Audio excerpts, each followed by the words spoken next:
Hello mga kamag-anak, good morning. Ayan, ngayong araw nga pala ay nagpapalagay tayo ng tanse dito sa ating patola. Ayan. So ito na mga kamag-anak yung leteng. Ayan. So ito yung itatapat dyan sa may patola. Ayan, makikita nyo yan. Ito yung gagapangan niya mga mag-anak. Bakit dyan sa may taas. Ayan. So ayan, makikita nyo. Ayan, hindi lilipad doon ng hangin. So mamaya itatali yan dun sa may tanse pagka naikabit na. So ayan mga kapag-anak, kaya na yung paglalagay ng tanse. Ayan. So bali naglalagay dyan sa may ibaba. Ayan, dito sa pinakaibaba. Tapos maglalagay dito sa gitna. O, katulad nito mga kamag-anak, ganyan yan. Ayan.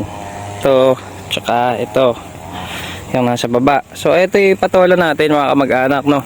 So kung mangyayari dyan mga kamag-anak, ito, ayan, yung tansi na to mga kamag-anak, ayan, ay yung letting na yan, gaganyan mo dyan.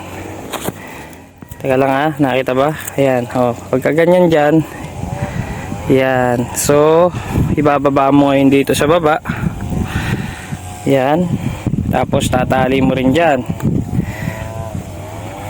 Pagkatali dyan mga kamag-anak, yan na yung magiging akyatan ng patola papunta dun sa may taas. Yan mga kamag-anak, pagka ganyan na yan mga kamag-anak, so itong patola natin ililipat na natin yan pagka ano na, ayan, ipapalupot mong ganyan. So yan na mga kamag-anak yung magiging guide nya papunta dun sa may taas.